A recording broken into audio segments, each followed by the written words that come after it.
Gee, you know, if you keep giving these great introductions, then when are you going to run out of steam for? So, I mean, if anyone wants to ask a question, feel free. Just let's ask it through the mic, just to ensure that people can hear it in the video. So, all right, I'll try to make sure that I don't interfere with the with the mic. All the nuisances that. You know, what I thought I'd talk to you about is something that's I've been thinking about pretty recently, and it certainly sort of come front and center with Hurricane Sandy, and resilience and so on is certainly on people's minds. Resilience of infrastructure is certainly on people's minds. What I thought I'd do would be to talk a little more narrowly of cyber-physical systems, and by cyber-physical systems it means physical systems with a cyber component to them, namely, you know, an instrumentation, which is information and communication technology, and sort of sensor webs and so on and so forth.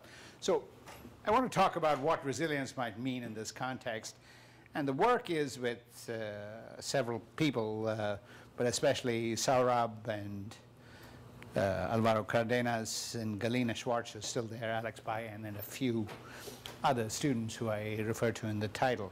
So here is an outline of what I want to talk about. Sort of beyond network, beyond sort of sensor webs, I want to tell you about action webs.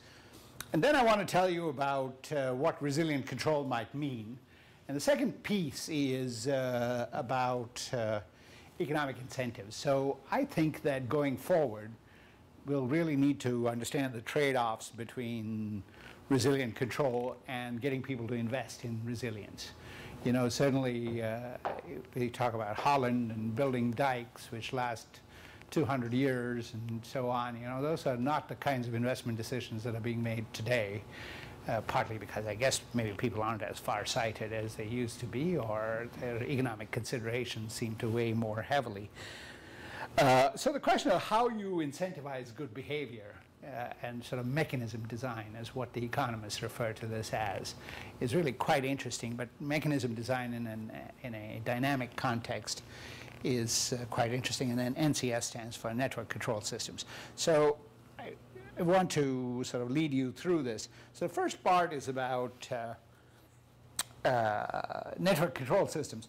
So it's no secret that you know, all these wireless devices actually intermediate between a cloud, intermediate between the cloud, of course, of fixed infrastructure computing devices, and you know, a sensory swarm.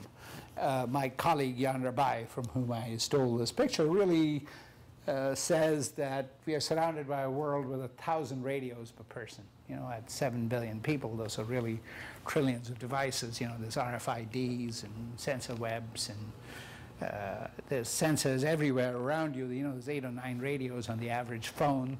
So these are really a large number of radios that are being surrounded, and a lot of them are, of course, wireless devices. So primarily wired on the inside, primarily wireless on the outside. It's sort of how these things are developing. As a result of this, I think it's not surprising that there's been a huge amount of activity in wireless sensor networks, which are really to be thought of as a way of instrumenting the world, if you wish. And here are some examples. You know, we've been able to instrument bridges to see if they'll sway. You know, the bridges in Hong Kong when there's typhoons. There's bridges, the Golden Gate Bridge. We've been able to instrument snowpacks, soil liquefaction. That's the port of Tohoku in Japan. Smart buildings, you know, there's a whole session next door about sustainable engineering, so heating, ventilation, and air conditioning. Traffic, you know, the use of traffic monitors for building up occupancy maps and also pollution maps and so on and so forth. And in fact, even smart farming. You know, I think that there's certainly, this is a vineyard in California where wireless sensor networks are used to regulate the amount of fertilizer. And but you know, in Spain there is designer tomatoes that they're being grown with amounts of fertilizer, and these are some of the sort of applications that go into it. And they're sort of instrumenting the environment, detection of change. Rujna is here just in time, you know, the idea of wireless sensor networks for healthcare. Intel, and actually not a lot of chip makers, will now bake radios into a wafer so as to have these radios report during the time these wafers are being baked about sort of how the things are responding. Certainly fire response, that's the Chicago Fire Department, their DoD applications like surveillance and so on and so forth. And finally, I think that the most interesting set of recent examples has been in terms of putting them inside SCADA, which is SCADA, of course, is this arcane term which stands for supervisory control and data acquisition. You know, the picture on the right is actually a picture from Tariq Samad saying, explaining, you know, how expensive it is for Honeywell to actually do process control, and this is instrumenting a building, you know, to understand how, you know, wiring is really expensive. And the last one is from Emerson, who's a SCADA manufacturer. It's from their shareholders' manual saying that the reason they needed to replace wired sensors by wireless sensors, and the specific ISA protocol that they have is called ISA 100, that's called HART, that's this thing in the middle, is just to say that the cost in terms of replacing wires by wireless infrastructure is 7 to 10 times, 7 to 10 times, tenfold reduction. You know, so what used to cost $8,000 per wiring will cost less than $1,000, and you know, so that quite often actually drives the use of wireless networks, and they're considered more reliable. They're more reliable because you can route around failures. If a wire breaks, replacing it is exceedingly expensive. So those are what are driving it. So we think that they are becoming more and more a part of our lives, and it's part of what I call the societal scale systems, which means to say they're in all kinds of things in transportation and automotive safety. You know, cars are now communicating with each other. The 2013 Ford Focuses actually talk to each other along unsecured wireless protocols. Modulo that, it's all great. But, you know, management of metropolitan traffic flows, this is very much a part of our life. You know, distributed health monitoring, including, you know, mental health. You know, people have ways of thinking about, from examining the constituency of the skin and so on and so forth, EMGs and so on. And certainly smart grids are an extension of building monitoring. So we think that the most difficult new sets of applications are when you're closing the loop around sensor webs. I think the open loop part of the sensor web agenda modulo the kinds of problems. Actually, I loved Stefano's talk because he actually said that even sensor webs need to have an element of control for repositioning the sensors, and that really is wonderful. But, and so perhaps in the same vein, sort of the dual side of it is that it's really no use thinking about sensors and sensor webs without thinking about what you do with it and closing the loop around them, and that's what we call action webs. And here's an example of what that might mean for building energy management. You know, there's sensors and your building estimates, there's certain slower loop, which is automated control, there's supervisory control, and finally, as is important in these things, you really have to empower people to change their behavior. You know, whether it's healthcare or traffic or energy, you know, I think at the end of the day, people have to be motivated to change their behavior.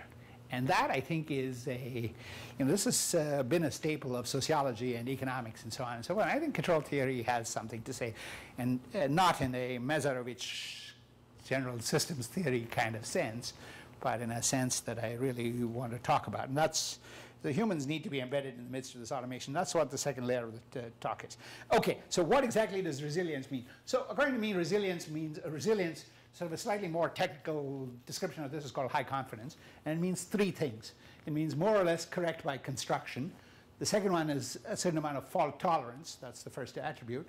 And the third attribute is what I'm calling a certain amount of ability to withstand cyber attack. And that's this security and resilient control. And I think by that, in the security business, people actually use 3 letters. They call it CIA for confidentiality, not the Central Intelligence Agency, but it's confidentiality. Confidentiality means that when you send somebody some piece of information, that you're assured that somebody else receives it. Integrity, which means that the data is not corrupted between point A and point B. And availability means that you don't have a denial of service, which means that the actuator is not starved of sensor data at times that it needs to make these decisions. And in this area of sensor webs, I think confidentiality is really about locks and keys. That's popularly known as cryptography.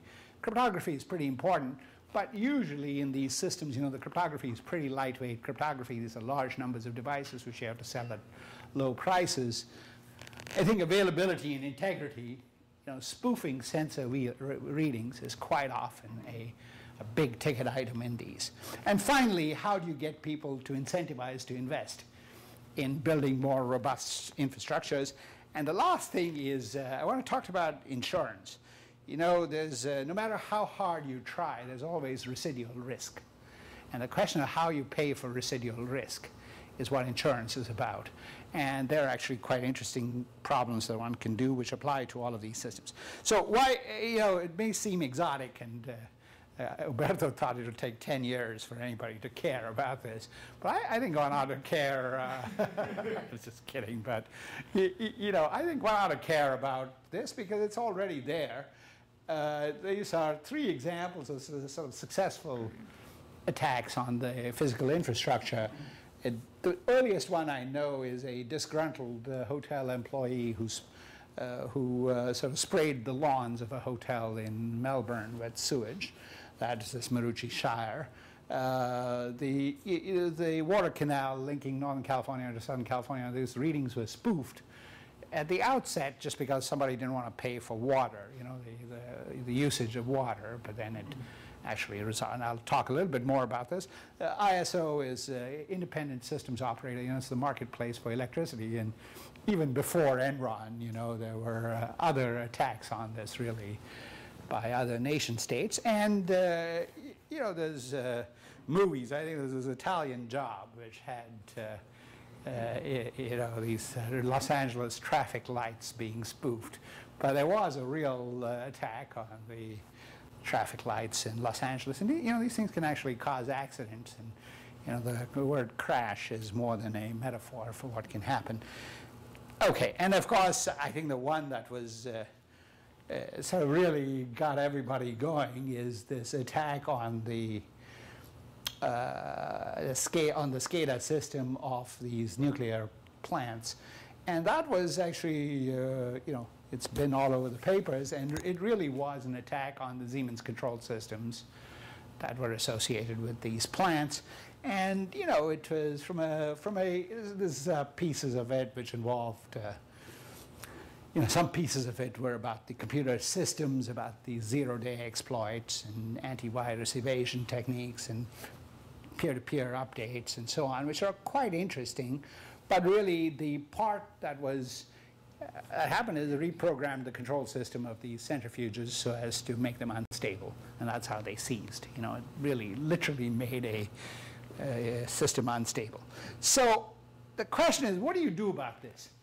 And I submit to you that, this isn't quite in our control system's DNA, in that, I think that a staple of, certainly, of the control conference has been robust control, which is, let me tell you, a staple of control is robust control, where you want the controller to do what it does in the face of disturbances or unmodeled dynamics or whatever, trying to do the opposite. A staple of, okay, so that's certainly true here. I think the difference between that and what I'm talking about is the difference between a uncooperative but benign environment and a malicious opponent, a malicious adversary that's exerting some intelligence to try to do the opposite, I think is quite substantive. And the question is, how do you model the attacker and his strategy? So min-max is certainly in the vernacular of the Control Society. And if you go to embedded systems conferences and hybrid systems conferences, data is, talk about verification, it's really a game between the data that's trying to make a hybrid system sort of do the wrong thing. But again, it's not a malicious attacker. It's like so here you really do need to model an attacker, and that's the question of threat assessment. And then attack diagnosis. How do you tell people what kinds of attacks are likely to succeed? And what are the kinds of attacks? And finally, how do you work through attacks? Quite often in these things, you've got to be able to work through attacks. If it's heating, ventilation, air conditioning systems, people shouldn't freeze to death. Cars shouldn't run into each other.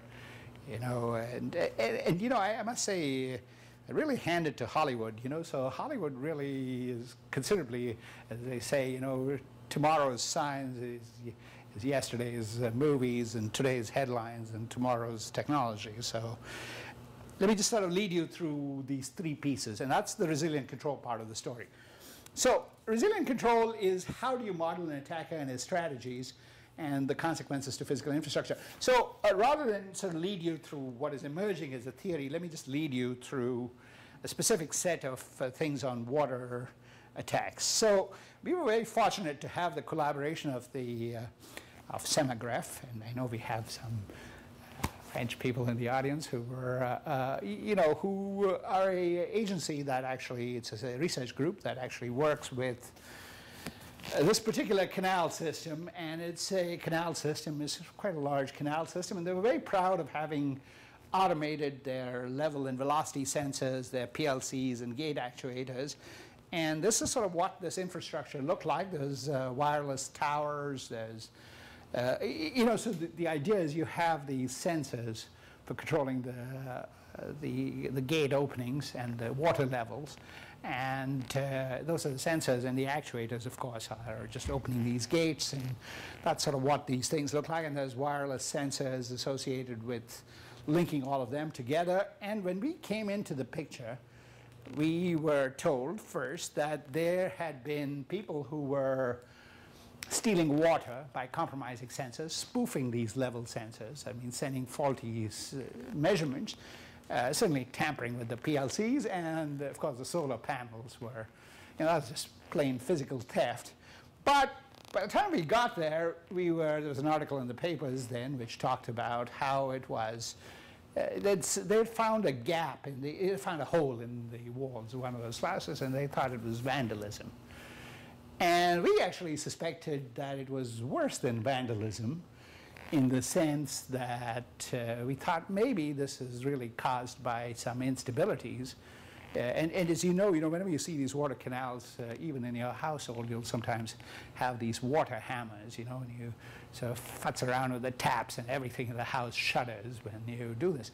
So we thought that this actually had even though, it offers a reward and so on and so forth, we actually thought that this was vandalism, but it's a different kind of sort of cyber vandalism is what we thought. So we set ourselves to, and the first thing you say, they said is, oh, have better encryption, and if you don't jam the wireless sensors and so on and so on, everything.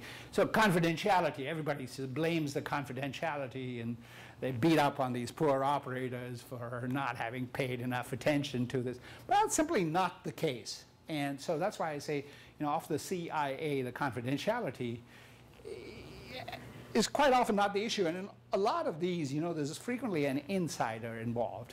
So if it's an insider, insiders have passwords, they have encryption schemes, and so on and so forth. And that just breaches confidentiality.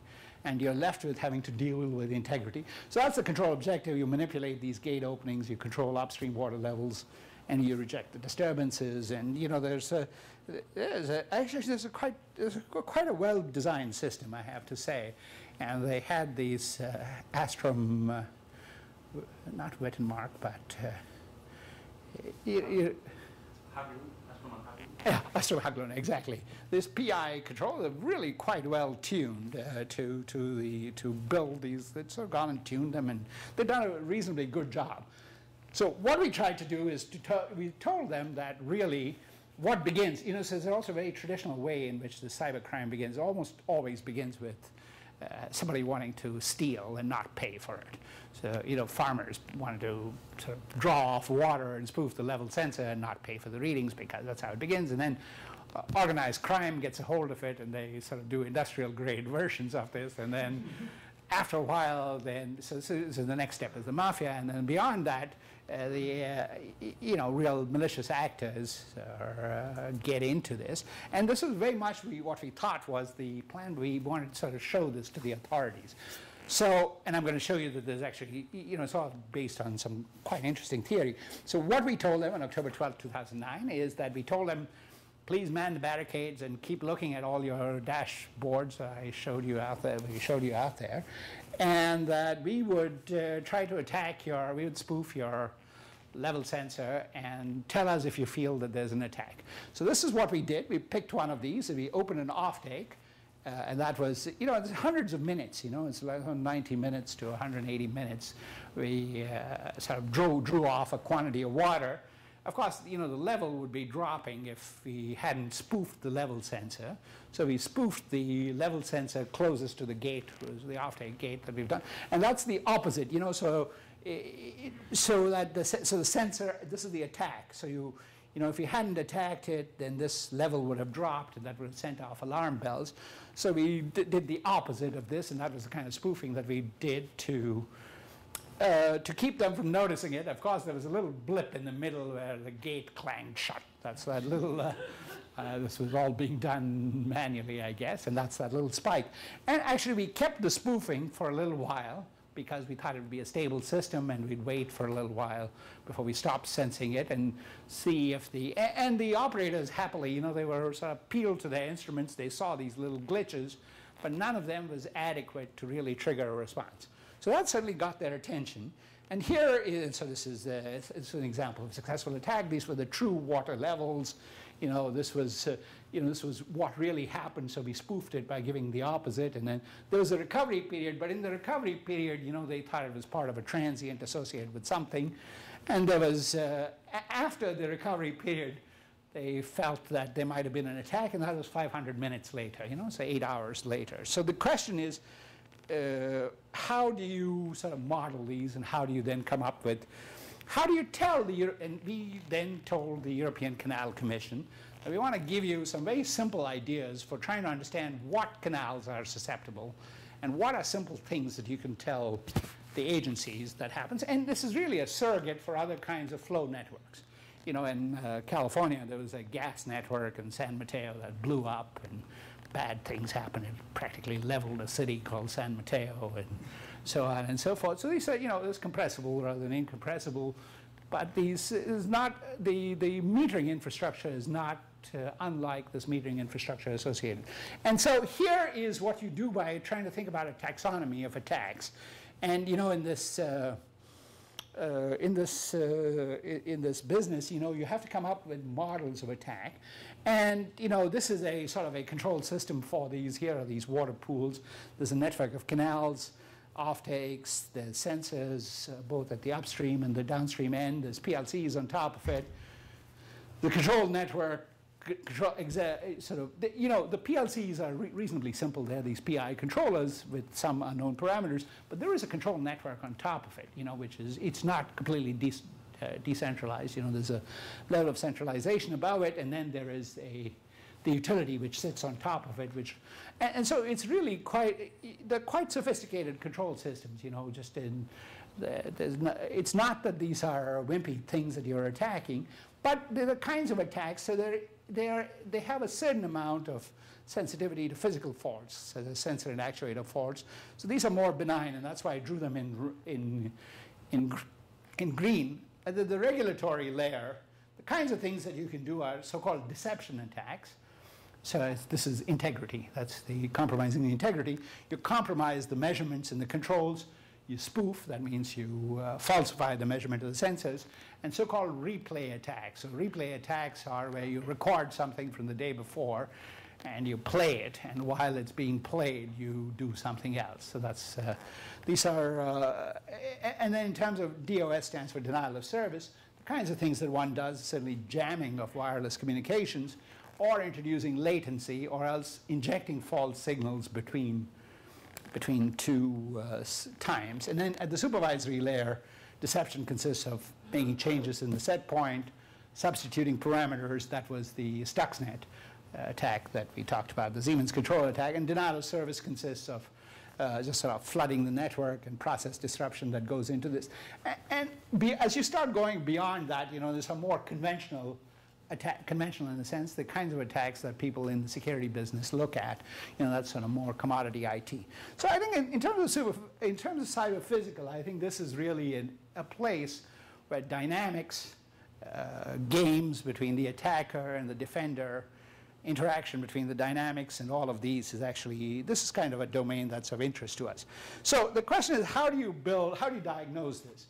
And here, I do think that the part of the control literature, so certainly, I think that there's a lot that you can build on. There's certainly a lot of stuff in the robust control literature, but also there's been a long tradition of fault-tolerant control.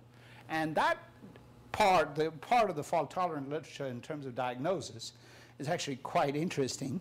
The way these are usually model-based techniques, and I'll just sort of tell you, there are a bunch of results that involve, essentially building Kalman-like filters, and then you look at the residues between the model and the true plant, and then you use either sequential probability ratio tests or QSUM, which is cumulative sum algorithms. You have ROC curves for minimizing between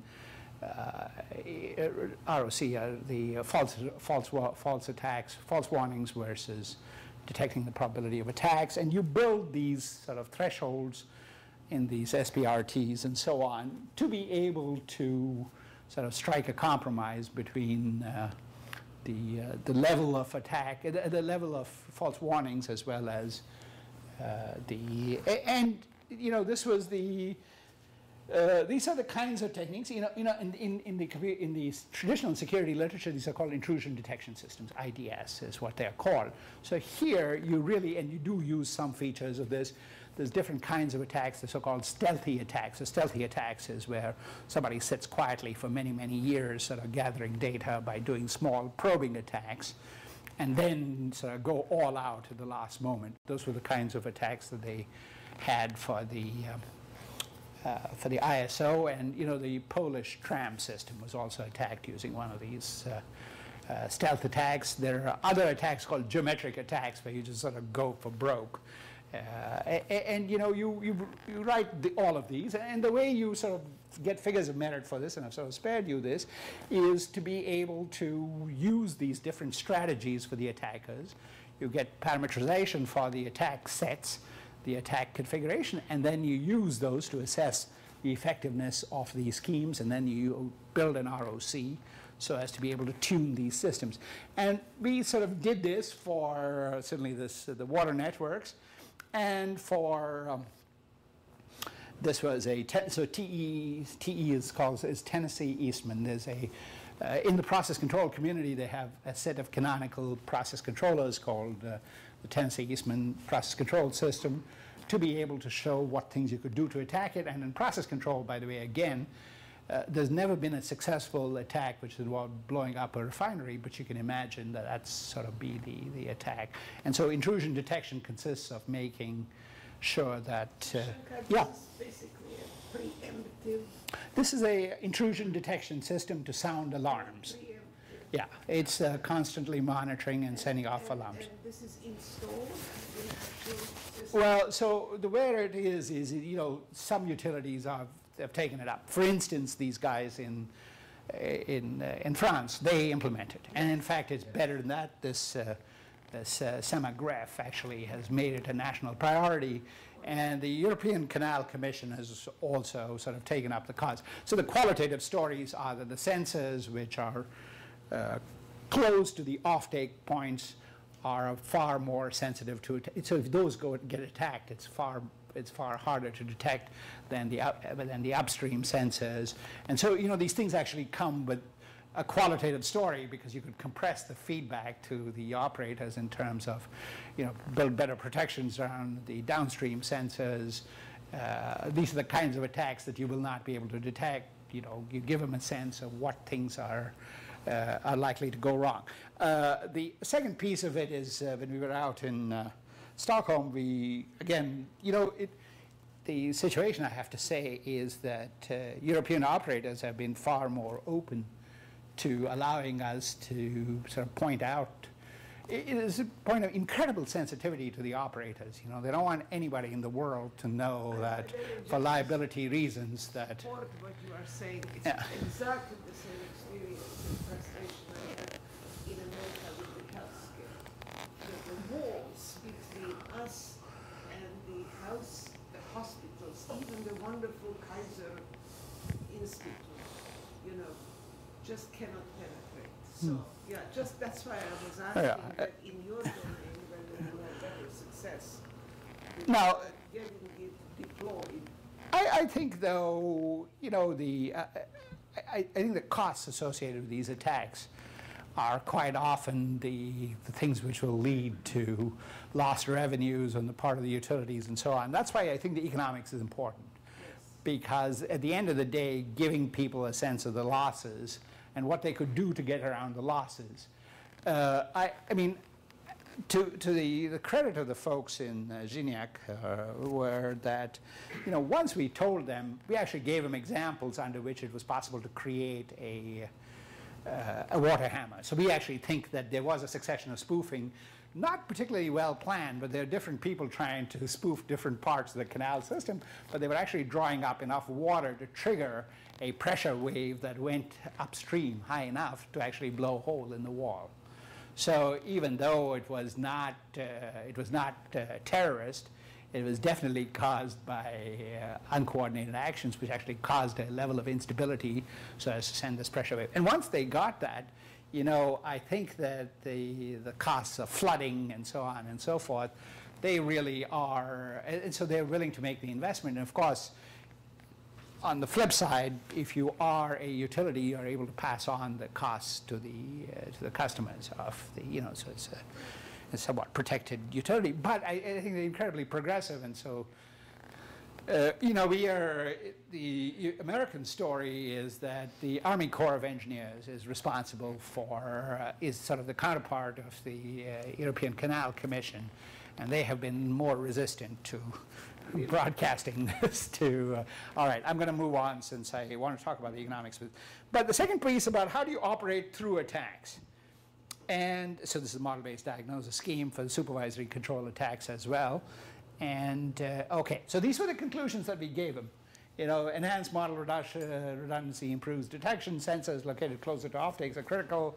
Localized sensor attacks, multiple pool sensor attacks can evade detection stealth. So you give them examples of what kinds of things are stealthy attacks and what kinds of things will cause instability.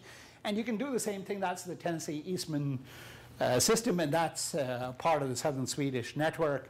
This was actually quite sensitive because it involved telling some of the SCADA operators, in this particular case ABB, some of the changes that they needed to make in terms of monitoring of sensors and an extra level of monitoring that went on board these. So I think that, as I said, there's been better progress in outside. And then the final question is, how do you build control systems that at least maintain stability? So can you actually suppress these water hammers if they come up? Can you actually keep these plants from blowing up?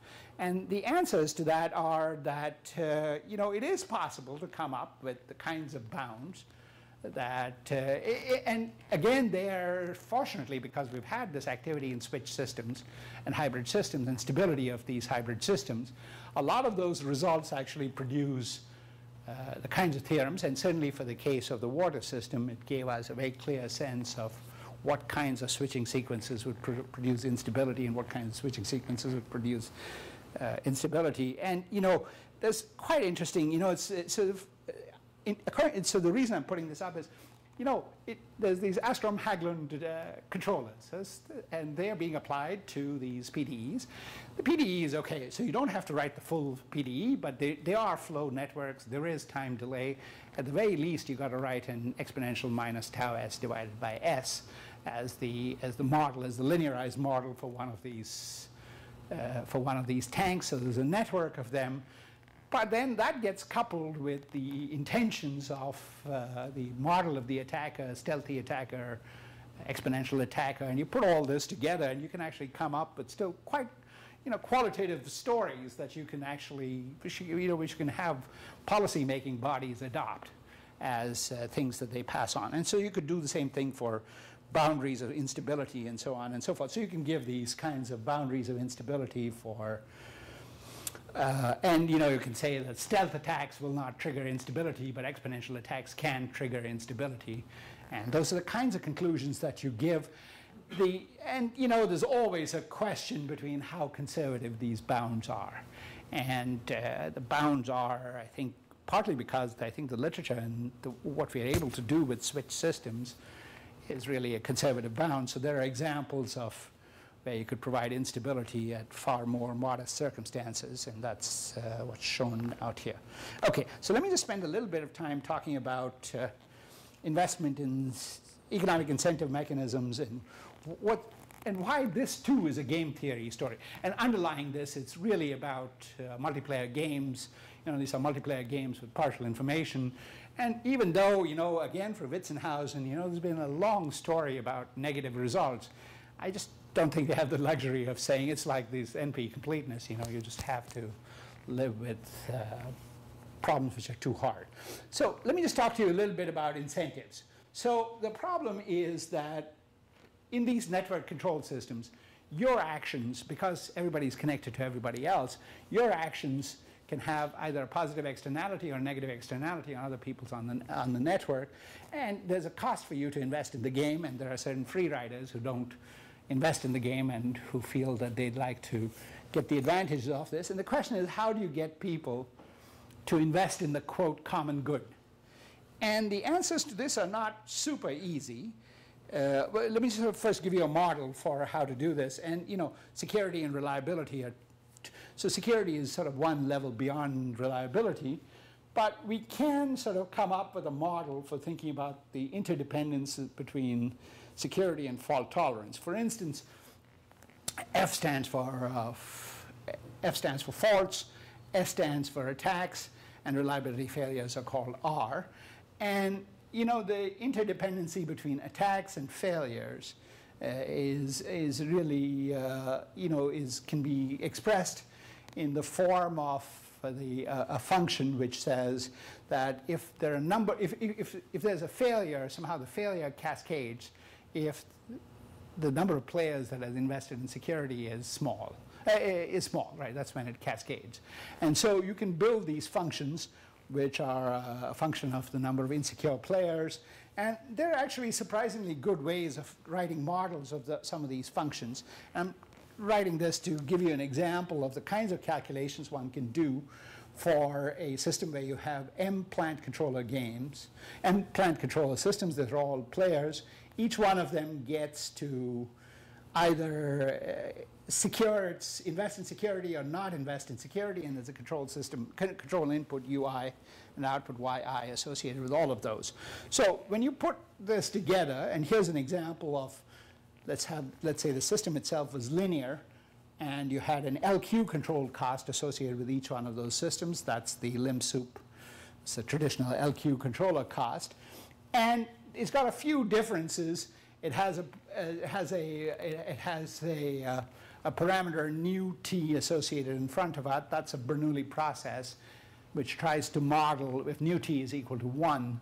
This means there's no attack on the availability of information. If nu t is equal to 0, that corresponds to a denial of service attack on the controller. And in addition, there's a cost for investing in security, which means building yet another layer of defense on top of it, which we modeled by Li. And a social planner is one which tries to minimize the total aggregate cost. So the story is that the guard's eye view is if there was the social planner had access to everybody's utility functions, then they'd try to suggest strategies for being able to do the maximum security. The problem is that everybody is sort of trying to maximize their individual utility, and there's a Nash equilibrium if you sort of buy into this rational consumer point of view. And a colleague of mine called Hal Varian, who is now the chief economist of Google, proved a theorem about 7 years ago, which said that under very general conditions in the utility functions, not just quadratic and so on, that there is a gap between the social investment and the Nash equilibrium, and that's not surprising, right? And the reason that we don't have the quickest way of getting from point A to point B is because we're all in morning rush hour traffic, is because we all want to dart in and out of traffic rather than trying to maximize the composite travel time, right? And so this is, he proved that really because he was interested in traffic, and then electronic commerce, of course, is also in this category. So the question is, how do you, so mechanism design consists of addressing, so in all of economics, mechanism design means you try to reduce the gap between the social optimum and the Nash optimum. And how do you shape utility functions in order to do this? And so let me just sort of lead you through this. So how do you add security onto the traditional LQ? There's two Bernoulli processes, gamma sub I corresponding to loss of sensors, and nu sub I and the other v sub I, which was in the previous slide, corresponding to loss of the control packets that arrived at the controller. So both modeled as Bernoulli processes. The questions about how you go from a certain network topology and models of attacks of individual links to these probability values is quite interesting. So people like Sam Coogan and Lillian and others are working on this. But again, these are not insuperable problems to get to it. But these enable you to get the parameters for the game. And there's a parameter associated with reliability, there's a parameter associated with security, and the interdependence term tells you the more people that invest in security, the better off you are in terms of the coupling between these two features. And then, if you so let me just do the two-player game, and then there's an m-player version of this. It's a non-zero sum game. There's a part corresponding to having played this LQ game, both secure. L1 is the cost of player 1 to secure, L2 is the cost of player 2 to secure. And then those are the S is for invest in security, N is does not invest in security. There's two cases, one where, and this is, these two cases arise simply from the numerics of having solved these games for different A's and B's. And by the way, there were all these pretty much linear models which underlay the examples that I showed you for both the water as well as the electric power. Electric power, of course, is nonlinear, but these were linearized about some operating condition. But once you start solving these two-player games, here's a graphical solution of the first of those two cases. L1 is the cost of securing, L2 for player 1, L2 is the cost of securing for player 2. The region in the bottom where L1 and L2 are both small, you're better, both of them, the Nash equilibrium corresponds to both of them solving. So the stuff in blue is the Nash equilibrium, the stuff in red is the societal optimum. The societal optimum in this region, which is cross-hatched, says both of them ought to secure. But the Nash equilibrium allows for SS and NN, which means a solution in which they both secure or they both don't secure. If they both don't secure, of course, then the societal cost is a lot higher than if they both decided to secure. And so this is the region in which you need to incentivize people to invest if that's your job. So the kinds of, how does one incentivize good behavior? Incentivize behavior. This first question is sort of real-time pricing. This is not an option in the security business. It may be an option when you're doing tolls and so on and so forth. But another situation could be to actually have lotteries and prizes associated with people who play well. And so I think that, so this is all a pretty interesting area. And this is it's of interest in many, many things because it's really about how do you incentivize good behavior. The secondary question that you can ask yourself is, this is really a rather trivial model of a human being as being a utility maximizer. And if you ask any sociologist worth his or her salt, they'll tell you that the economists have it all wrong. And there's no doubt that they're right, by the way. As with an anthropologist, these are all complete subjects which are a university campus that are dedicated to changing behavior. However, I do think that there is a way to actually play these games and to try to build behavioral models from watching people play these games. And I think that this question about what is a model of human behavior which is more sophisticated than a utility maximizing person to one which is not, is really fertile ground. Having said this, when it comes time to things like utilities, I do think that utilities and businesses of a certain scale actually are pretty good approximations of having them act like utility maximizing individuals. And so the questions of, so some of these questions are actually relevant not to individual customers, but they're actually, some of these answers are relevant to utilities actually trying to invest in security. And that has certainly also been the experience of companies like Google and Yahoo, because they actually are designing their advertising revenues on the basis that the companies that actually put these advertising revenues are actually utility maximizers. And they actually have models. And so there's 1 million advertisers on Google. And these 1 million advertisers on Google actually are, for the most part, I can promise you, they model them as utility maximizers. They really are more interested in reaching 1 billion customers. And the 1 billion customers, I think they would not be as easy to model as utility maximizers. So this question is really, and just to tell you, 5 more minutes.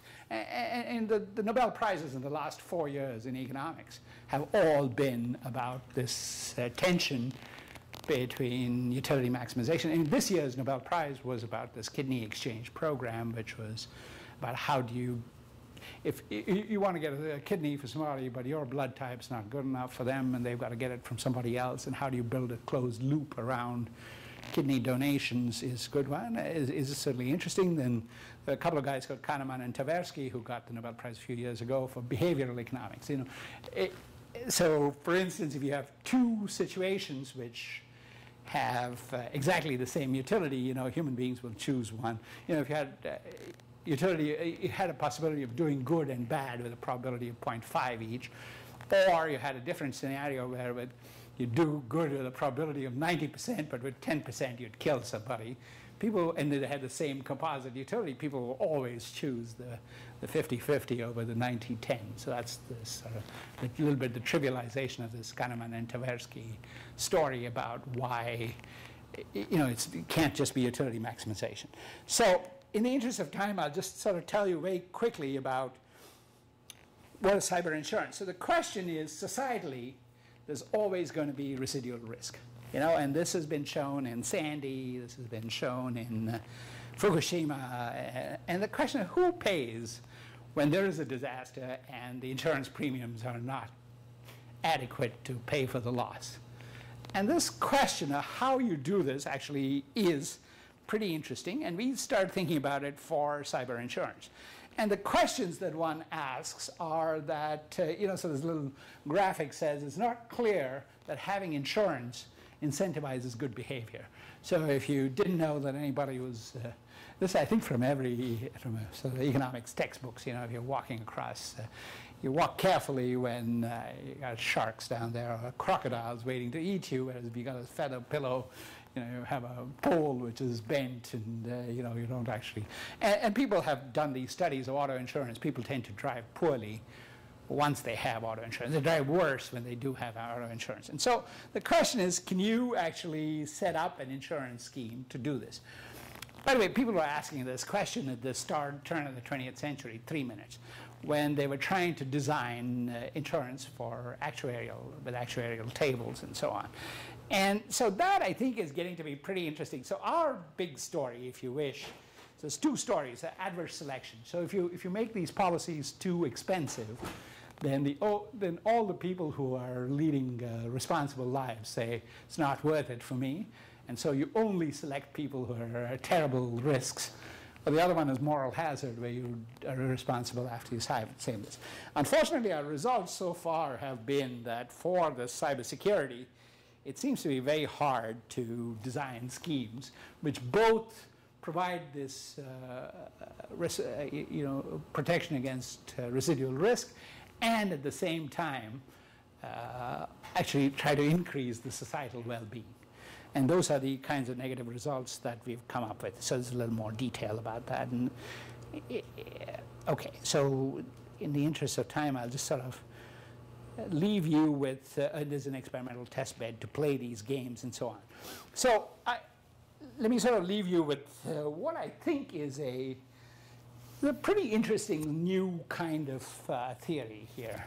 We're calling it resilient CPS because it has sort of assessment, detection, response to faults. It has elements of networked and fault-tolerant control, resilient control algorithms, and also, sort of fundamental limits on how far you can get.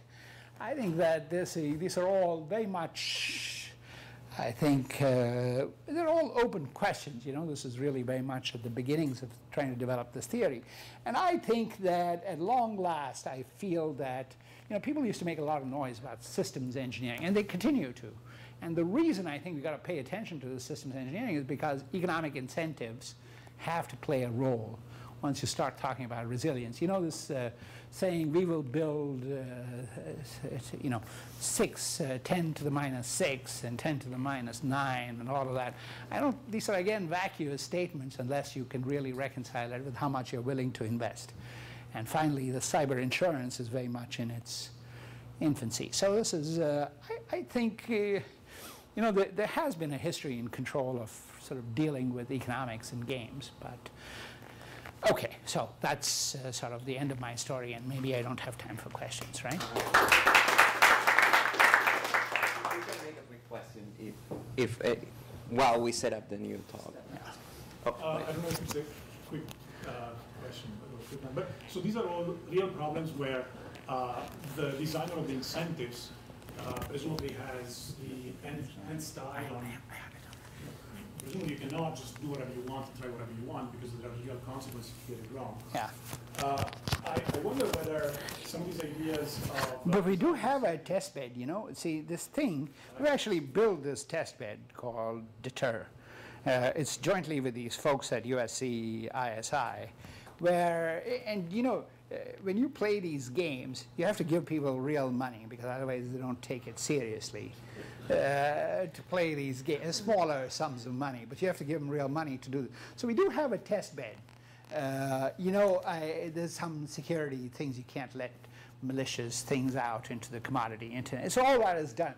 So there is a test bed for trying this. This is also, and who is the controller here? Who's the one that designs the incentives and designs the game? So this is part of your experiment. You get to pick the control. It's like a simulation, except it's somewhere in between a simulation and an emulation, because there's real SCADAs and real routers and real. Following up on that, do you have several models that you have tested with the institute? I'm very much interested in, So what works in this You mean institute. members of the individual agents? And initiative and thereby controller. I think, the general story is that I think that if you can provide people with a sense that there's no extra taxation, but the extra costs that are borne somehow are returned in some form as prizes, for instance, that tends to be a motivator for people to invest in security. I think Even the players. the players, especially the players.